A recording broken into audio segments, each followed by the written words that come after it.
New York City's, we're confused. We don't understand what's going on. But the Python crew here is here to decipher and explain where this thing is going.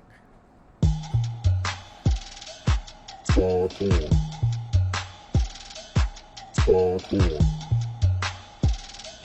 Python.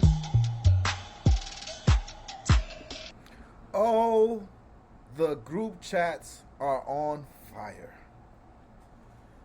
It's you would think that the people in the group chats talking don't actually like and respect each other. I mean, it's emotional. But today, on today's episode, we're gonna sort that out. We're gonna solve the problem. President Biden got COVID. Things that happen. Let's talk basketball. So New York City's, we ran the full gambit. We have almost all of the Python crew here. Bam, Sam, and Kool-Aid. The back and forth just became too much. We were basically creating a podcast, and the question, and I think the question that we're asking right now because of the news reports, is why is Kevin Durant asking for a trade? He hasn't said anything, but from the shards of information and reporting, who do you believe, who you don't believe? I think we all have strong opinions. Well, I know we have strong opinions about it. But let's get to the nitty gritty of it. Well, you know what? I'm gonna start with Bam, because we're gonna work our way back to me. So me and Bam, I think, are the most diametrically opposed on this particular topic. And like I said on the pod that we recorded yesterday, Kool-Aid, like Bam is one of my most. I like testing ideas on Bam because he's not just going to challenge what I'm going to say. He's going to at least give that other point of view that actually merits some thinking. And I just think you're emotional about this one. Bam, tell me why I'm wrong. Well, today's pod essentially started because I had sent a memo to the group chat, essentially saying that no matter who you think is to blame here, to me, there's no doubt that management and ownership misread the room here. And to elaborate, basically, they fought with Kyrie. It led to, I believe that Kyrie's status has led to Durant's trade request. And I think they misread the market for Kevin. And now But why though? What supports that? Well, simply put, so your response was, I think Kevin wants out because of Kyrie. And that just is illogical. Because if Kevin wanted Kyrie gone, it was simple. They wouldn't have negotiated a new contract with him at all, which there were reports, reputable ones, that they made legitimate offers to him to keep him. Right, but and he would be you're and he'd be talking gone about, already. but you're talking about a passive aggressive guy. You're talking about a guy that has a whole entire platform to himself. Not only did he record a podcast 24 hours before 24 hours before Kyrie opted in, but Kyrie came on his podcast and he wasn't there. He chose to be like if my boy comes on my podcast, we're like, Drew's been on Podthorn before. My boy comes on the podcast. I'm gonna be on there if one of you guys were gonna be on there. Why is he? What is going on? The scenario you're laying out is that Kevin Durant essentially didn't communicate with the organization about his feelings on Kyrie Irving. The organization blindly negotiated with Kyrie on a contract that essentially amounted to nothing and led to him opting in. And at that point, Kevin Durant decided to tell the Nets, I don't want to be here because of Kyrie. I'm out. Get me out of here. It doesn't add up. But that it just does not add up. But again, if you're dealing with a passive aggressive person, if you're dealing with a person who's not telling you what he wants to do, specifically, right? How do you get a clear picture of what's going on? That's why we're having this conversation. James Harden wanted to get out of Houston. He said, "Trade me." You could see it. He was doing it. Like, he's out. There was nothing that, and he did that in Houston. He did that here. Here we have no clarity because he's not telling us what he wants, and he has all the platforms to tell us what he wants or where things have gone wrong or how to fix it. Nobody knows. It goes against any credible reporting, and it defies logic. Now, if you want to say Kevin Durant is illogical, okay, maybe I can take that leap there with you. But any logical person, if Kevin Durant's beef with the Nets was Kyrie Irving is out of here. They could trade him to the Lakers 5 minutes from now. They can have the trade done, buy out Westbrook, and that problem is solved. No. Can I interject in here? Can I? Go ahead, Kool-Aid, hop in. So I think y'all both have valid points, and they both can be true to a certain degree. So I'm in the middle, and I said this yesterday. It all depends on which side you want to lean more heavily into. So if you're looking at it just from straight basketball, you have to look at the whole body of work. Meaning, let's look at, dude, I came here to play with you. You didn't do everything you needed to do so that we could play together. Now, I stayed out of that, but I also signed off on you being a part-time player because I'm pretty sure signing them to KD and Harden to a lesser degree, where they stood with that and how what were their next steps. So they had to realize, KD at that point had to realize they put the ball in Kyrie's hands. Kyrie did nothing with the ball. Now, on the flip side of that is, KD is looking at it as, yo, I came to play with this guy, re-up him. You know, he's looking at just the talent. To me, in that part, both parties are being naive. KD, if you've been here 3 years, you've only played 58 games with this guy, right? He decided not to be available last year with no injury. It's his choice. So you have to live with the consequences. I just think that KD played his hand, meaning that the organization pretty much bowed down to every request. It seems like every request that he had wanted, up until them firing his security. And I'm not getting into that. I only care about the basketball side. I don't care about day-to-day that don't affect none of us. That stuff is a part of it. He may not want to leave. He may just, this might have just been him putting his foot down in some kind of way or stamping his feet. And the Nets were like, nah, we're not doing it like that anymore. And now we're here. So put his foot down. Put his foot down with what? That we're keeping Kyrie against your, like, that part of it. Yeah, that's illogical. No, but right, here's hold on, both of you guys. Wait a second.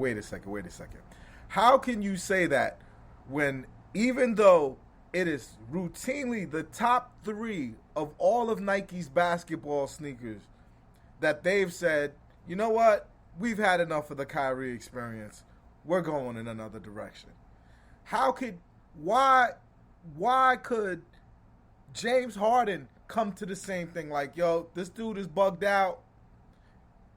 I'm not trying to live like this. I'm out of here. But I'm just saying, like, scales. But even though there's two scales, but even though it's 2 different scales, it's two examples of people who's saying they would have just got rid of him. But it's not as easy to get rid of him. You want Yeah, something it back is. for him. I just told you. No. You can't do that. You That right, that Laker trade is but irresponsible. You're not bringing Westbrook to Brooklyn with KD when KD left his ass in OKC, and they Right. left on bad blood. You're not doing that. Right, So and then you now get you may stuck get buying out rid a of- player that makes more money. Why would you take on $47 million when you could That's just gonna let cost you $36 50 in million? taxes.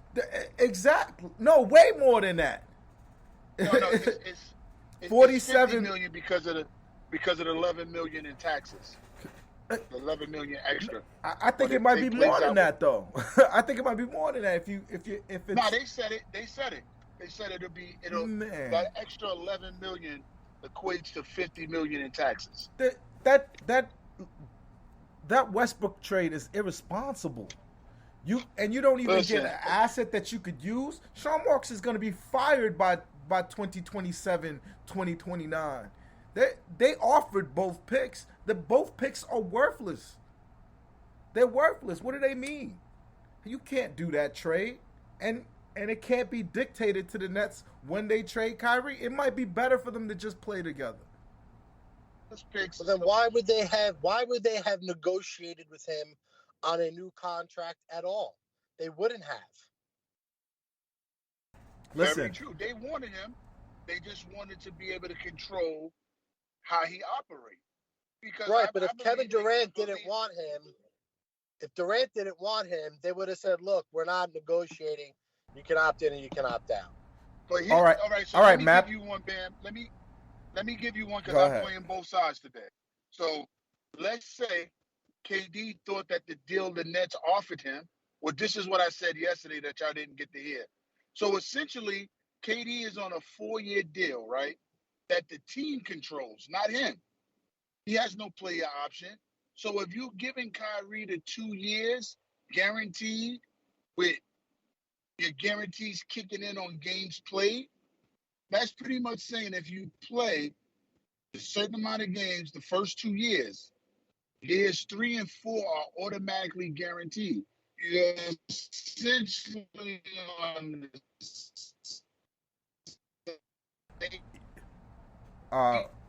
Kool-Aid.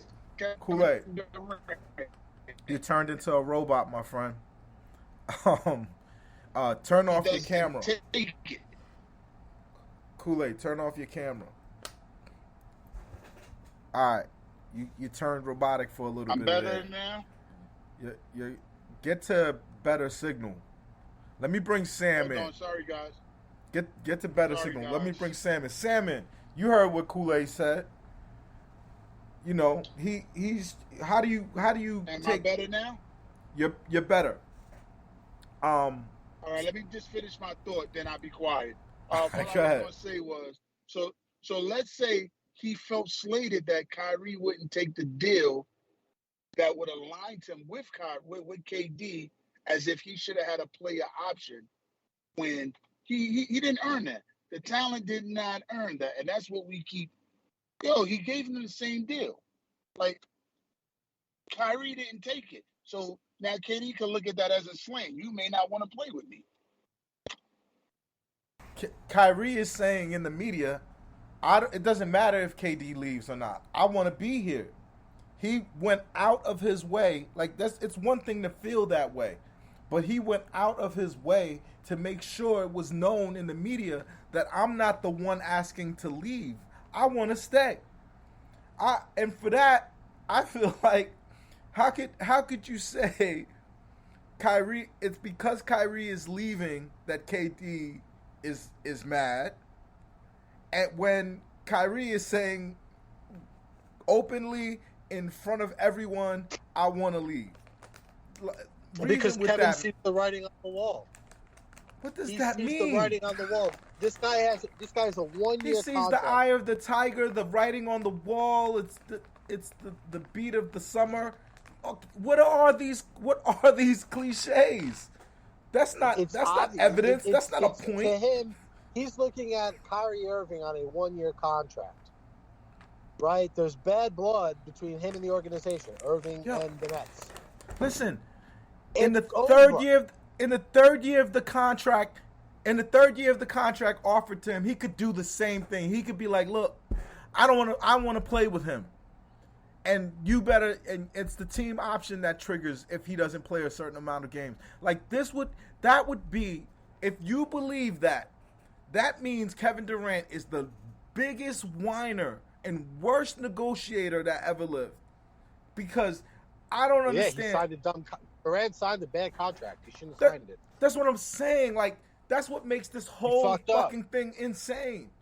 Is that now, like, the only thing it could be, and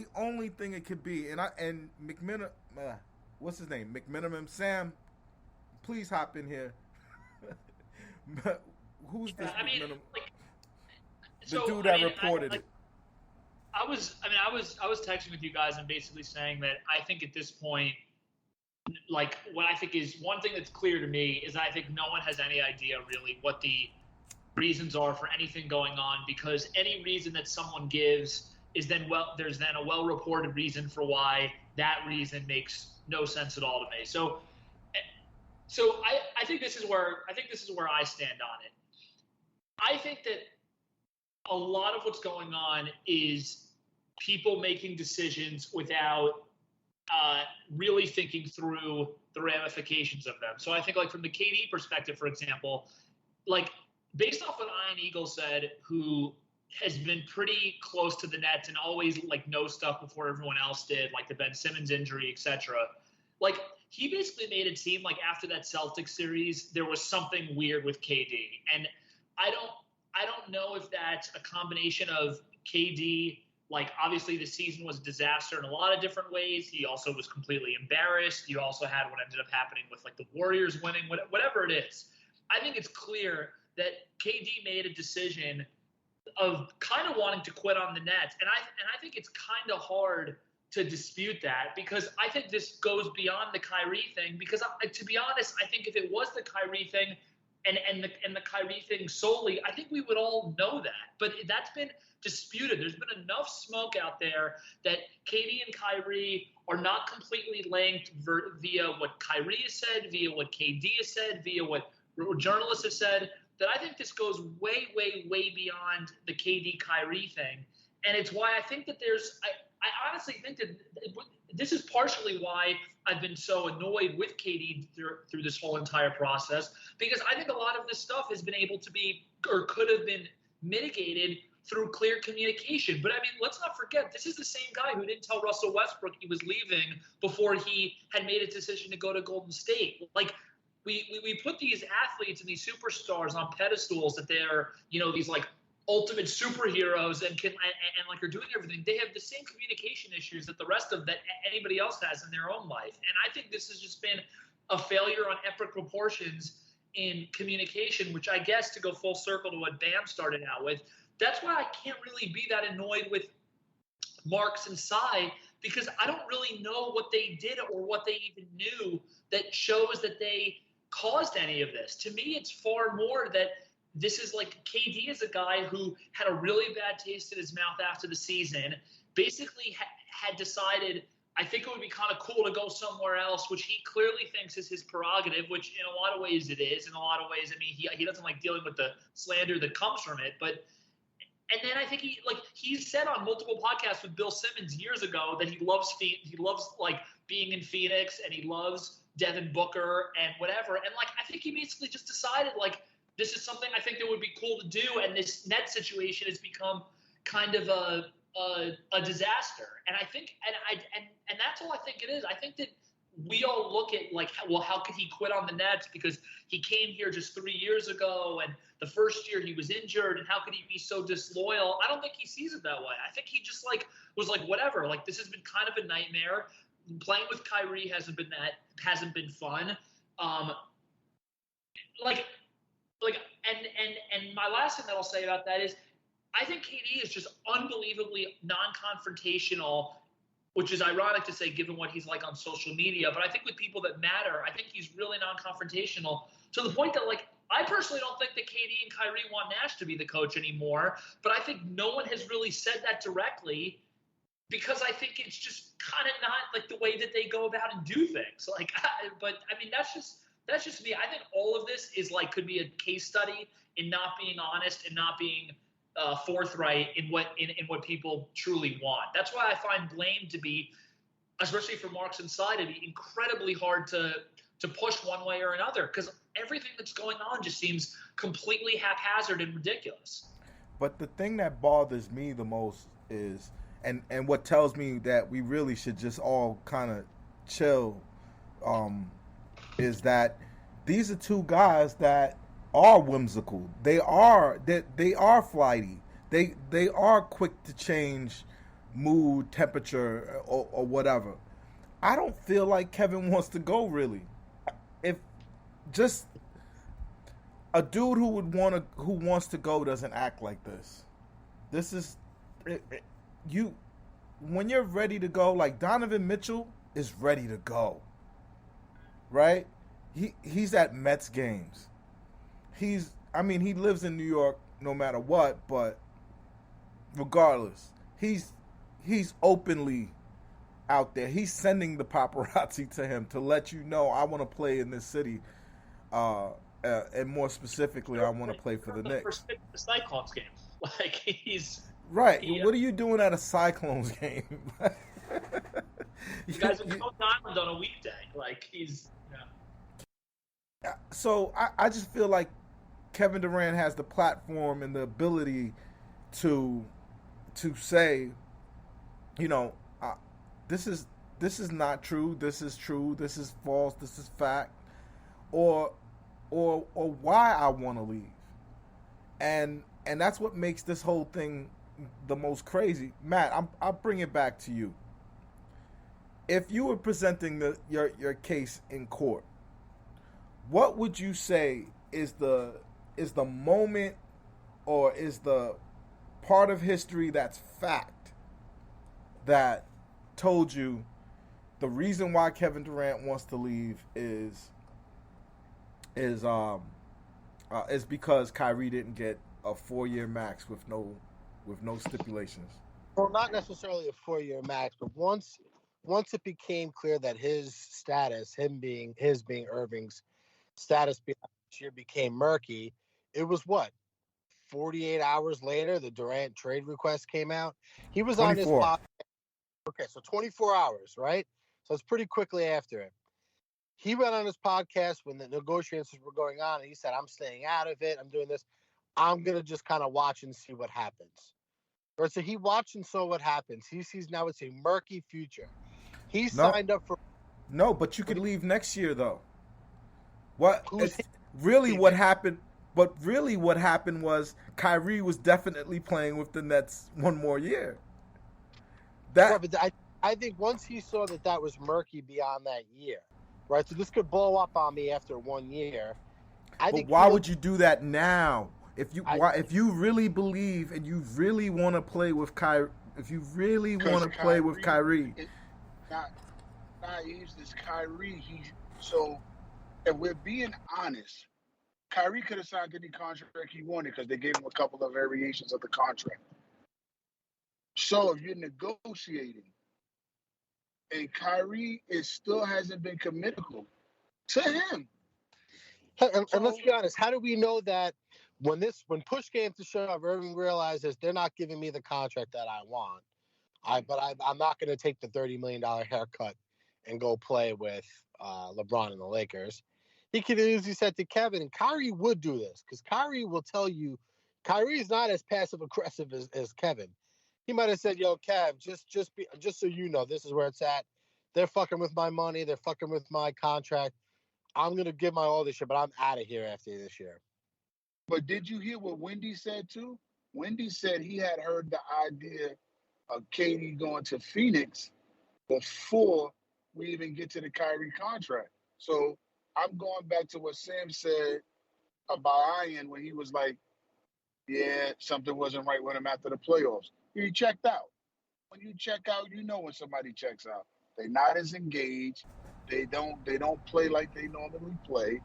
He looked checked out during the series, to be honest. I mean, like, like I know it's like blasphemous to say that, but he looked like he was going through the motions the same way people called out LeBron during the Celtics series before he went to Miami. He looked like a dude who was like kind of in and out of it. Yeah, and him and Kyrie didn't look like they were on the same page at all, and they were arguing on the They sidelines. never look like that. But The they chemistry's look never like been good. Yeah, and people, you blow by that because you had Harden who made it work. I just think that you don't honor his trade request, something that Bibb said from the beginning. And you know what? If you're gonna leave, I'd rather you leave after next year, and we saw what it looked like. Because for me, I've been saying this the whole time. I'm not really worried. I think we're gonna have our best year regular season in Nets history. Yo, he We're gonna win. put out a tweet, Kevin, earlier in the offseason. He put out a tweet. He says wings run the league. I think with what cap space and what's available to the Nets, getting Royce O'Neal and TJ Warren and also adding Ben, shouldn't that be sent? Like I don't know where And Kevin Joe. Durant And Joe. and Joe. To a lesser extent, Joe, but he's still he's still an off-ball wing. Yeah, no, that's definitely true, and they respect Joe's game. They respect Joe for what he does. He's elite at what he does. So you have that. There's nothing out there before. Yeah, last year, if you were boycotting last year's team, I get it, but everything that ails your team, the novice basketball person looks at the current team and goes, you know what? This is a better situation. If I could just get Kyrie to show up, we're unbeatable. Why is he not thinking that, Sam? I mean, everybody, starting with Sam. I mean, like, and that's why I find that this whole situation doesn't really make a whole lot of sense. I mean, look, the one thing I will say, by the way, which I think is getting overlooked to Bam's credit, is like KD probably knew for a while now that this Kyrie contract negotiation thing was going to be ugly, and so just because he may have looked like kind of checked out in the Celtics series or right after that or whatever, I'm sure the Nets were already having discussions with Kyrie's people, and it was becoming very evident that the contract wasn't going to go the way that he thought it was going to, or the way that whatever he was expecting. That doesn't really necessarily show that Kyrie is at the source or is not at the source of all this. I just think it's to Bam's credit something that I wanted to say. But like, I don't really like. I think, to be honest, I just think KD kind of like has this idea that the grass is always greener, and I think that he doesn't. I think there's like sometimes you just have a bad taste in your mouth. Like, you live in a certain city, it like shit doesn't go well with the girl, and you get like laid off from work, and before you know it, you're kind of done with the city, even though like you never really gave it that much of a shot, and shit might be better over the next couple of years. Like I don't really know. I think that he might just want something different, but I also think at the same time this idea that the Nets should be, which I've seen a lot of Nets fans say on Twitter recently, which is that like the Nets should do a trade sooner rather than later because the value is only going to get worse next year. It's like if the value is so bad now and KD has a good year this year, the difference between 34 and 35 is not going to be some monumental difference. Like that argument that people have been making, I don't really get it all. I mean, if anything, if he has a fully healthy year this year and the team does well, his value could even be a drop better, but I don't really see it getting that much worse, considering that right now we're talking about offers centering around OG Anunoby and Bridges for a top 15 player of all time. So like that stuff, no team is desperate yet. You never know. Like you take this to the trade deadline, teams' aspirations might change and viewpoints might change. My big issue with But why are we doing that trade at the trade deadline then? I believe at the trade deadline, we're going to be a top 3 team in the East. My only thing is that we don't talk about, like between us as a group, but even the fans. The arguments that we're having going back and forth with has nothing to do with basketball. That's my issue. I shouldn't have to figure out your mindset. We're talking about a sport. It's a game at the end of the day. Either you're playing or you're not. That's it. We're making all these excuses for grown men who get paid astronomical money to throw a leather ball around. And people want to make it seem like it's rocket scientists work. It's not. It's a game. So at the end of the day, you either want to play here or you don't, for whatever reason. But it's a game. And we keep focusing on, was it this person's fault because of this or that? And half the stuff don't got nothing to do with basketball. Because if you focus on just the basketball, you know what the issue is. Right. Immediately. You know what the issues is. And if you're willing to leave a team because of a player, like, it would make sense that KD would be leaving if Kyrie was leaving, if he could go with Kyrie where he's going. If Kyrie is the tipping point, you should be plotting on going somewhere with Kyrie. Now you're going into the unknown. It's us, the big losers. We're the losers in this because we, as fans, by this point, normally, like Clay said, we should be discussing the center rotation, the backup point guard spot. We're here talking about what these guys think about when they're taking shits. Right, but but whose fault is that? Whose fault is that? Neither one of these guys are keep it simple guys. My guess is Kevin is like, I know Kyrie, and he's mad at this organization. He's gonna make this a fucking living hell here now that he doesn't have his money. But Matt, don't you see how many leaps of stories you have to create in your mind to make that true?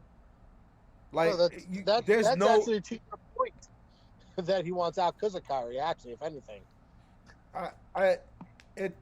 but I'm saying either way, the simplicity of what he has to do to get what he wants is so simple. It's so simple, and I just cannot believe that Kevin Durant went to Sean Marks and said, if you don't give Kyrie the full max, I'm leaving. I just can't wrap my head around that happening. No, I don't believe that either, but I believe that once it became clear that there's a good chance that he's out of here beyond a year, why waste my time? Why waste my year here? I'm 34, so why waste this year here? I'm going to put all my eggs into this basket here? No way. That's what I think. So do you think he thinks the talent is better at Phoenix than it is here right now? I think he thinks if I'm on Phoenix for the next 2 or 3 years, I got a better chance to win a title than I do with Sarver as your owner. Yeah, well, first off, I don't think he's too well versed in that. Of course, so. You don't think Kevin Durant has been in the league? Why is Joseph Tsai a good owner? Because he cuts the checks and he shuts the fuck up. That's why he's a good owner. He does shut the fuck up. He doesn't. You never see Tsai trying to tell Sean Marks who to fucking sign. That shit is completely made up in our minds. You don't think he was involved in his Kyrie negotiations? Maybe like how much? Sean Marks had his druthers, this guy signed to a full extension. But he has to report to Sean. Personal. Look. No.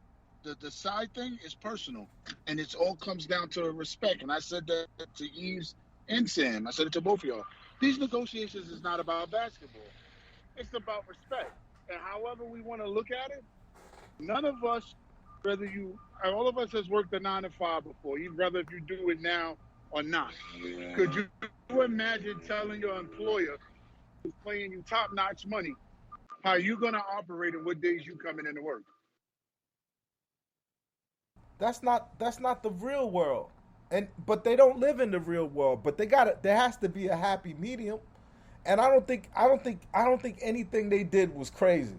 We're gonna give you the full max for 2 years, right? All you have to do to get this money is show up. They didn't say, okay, let's negotiate on how many games or whatever. They just was like, no, I just can't believe these people are that unreasonable. I think the other. Go ahead, Sam. No, I think the other thing we're also completely overlooking in this whole conversation about Kyrie is like everything that's gone on, everything that's been said around about him and reported about him has, in a lot of ways, in my opinion, been him trying to save face. Because if we learned anything this summer, we learned that basically the only team that really has any interest in Kyrie Irving whatsoever is the Lakers, who have probably the worst roster 3 through 15 in basketball, and are the most desperate team right now in basketball to be a contender due to like all the factors that we know. And I think like to disregard the leverage in a business and like and it's part of what I never really understood about everything that was talked about was that if Kyrie really, if Kyrie really wanted to go somewhere,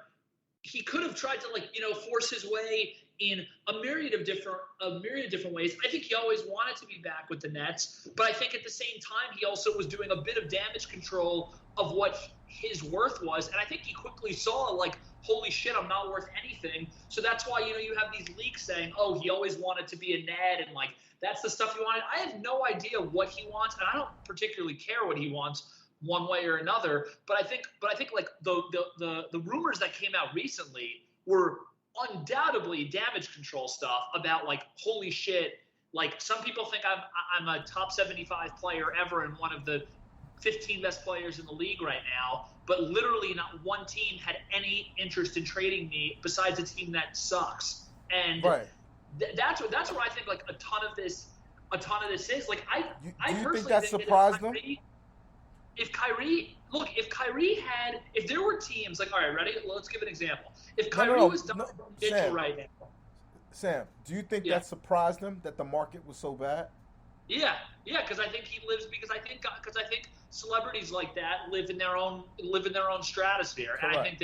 and I think that he has had no perception of what his value was, and I think that he thought that he was going to be able to embarrass the Nets by getting like these decent trade offers, or I think teams would have. I think he thought teams were going to move heaven and earth to get him. Look, if tomorrow, I'm trying to think of if tomorrow, like even giving the Donovan Mitchell example, or like whoever, any other like elite guard, if any of them said that they wanted to like be traded or whatever, or they only had a year left, teams would be moving heaven and earth, taking on bad and trading picks with bad money, exactly what the Knicks did to get Brunson and now Mitchell. No one moved a single inch for Kyrie Irving. Like no matter what Nets fans want us to think about how good he is, all time or even right now, whatever it is, Look his what value. Gobert got. What's that? Look what Gobert got. Yeah, Kyrie's value wasn't even in the same stratosphere from a pure like assets perspective as Jalen Brunson was. The Knicks moved heaven and earth to be able to sign this guy. There was not one team that even flinched to be able to get him. Like we're talking about like, and I saw Bam got into a back and forth with someone on Twitter about Kyrie's value and talking about how the Heat offered to trade Lowry. Lowry's a negative. Like right. Like, Who's this whole idea that Kyrie has this grand market, and people are like, well, dude, like the Sixers have interest. It's like the Sixers had interest basically if he was willing to be a minimum guy.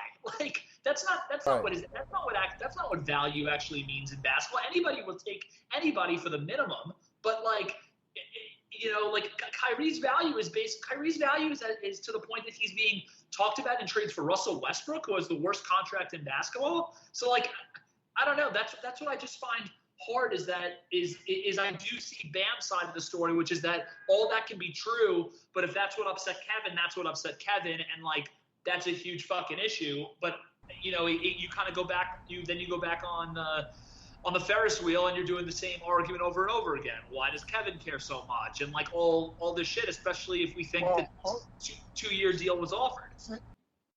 Sam, to piggyback something you just said, right? Think about Kevin Durant's ego, no matter how much he don't show it out in public, right? Like, to be direct.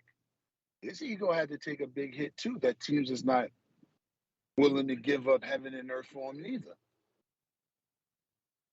That's Reality checks. Reality is these guys' value is most to the Nets because they're Yeah. here or they're here already.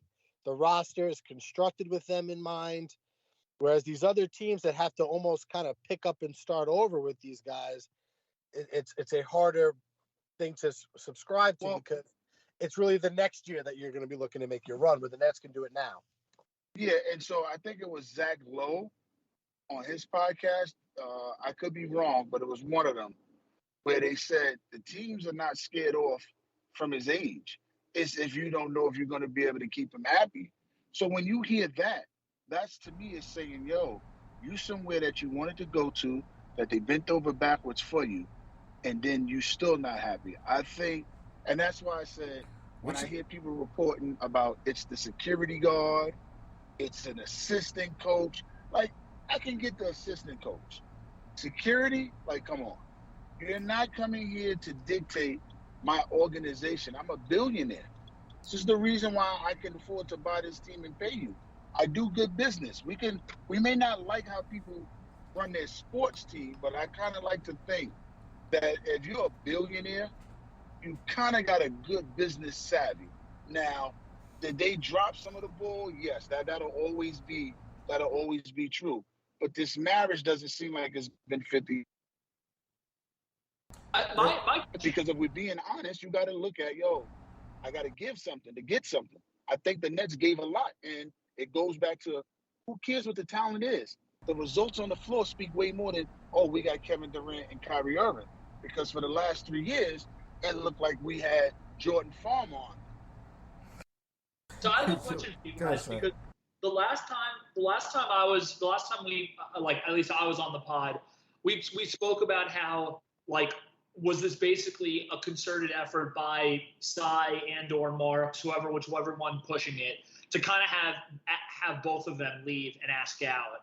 And everything that's happened that's been reported recently has kind of been contradictory to that, in the sense that they keep on saying, the Nets want to do what they can to or they're hoping that Kevin rescinds the trade request. And I don't know if a lot of that is puff, and I don't know if maybe a lot of this whole thing was that they expected to get better trade offers, and when they didn't, now they're basically trying to save face. But I do think that the entire, and this goes to something that Bam has tweeted about, and I feel similarly as well, is that one way or another, the team has to get on the same page of even if we do get better offers, maybe, but aren't blown away, we're just not trading this guy because it's almost August. Training camp is in September, and then the games start. And I just think that after last year, with COVID basically destroying the entire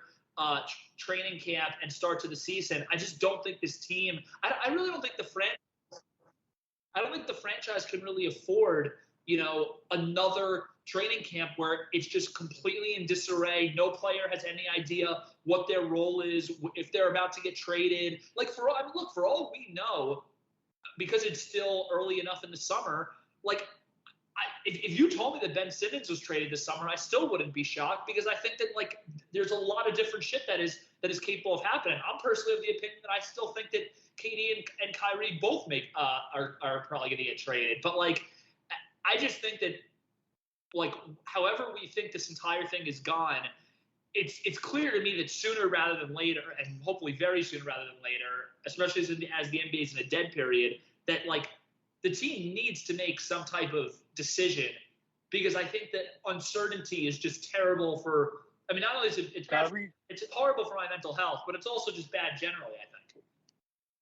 Kyrie's going to get his contract on Christmas.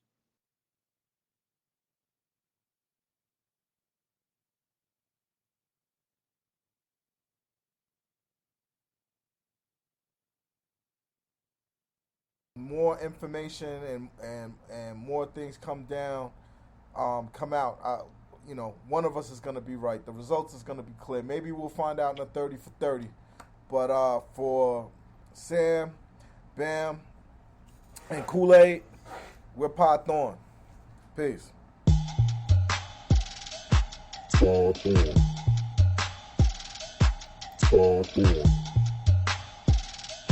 Stayin.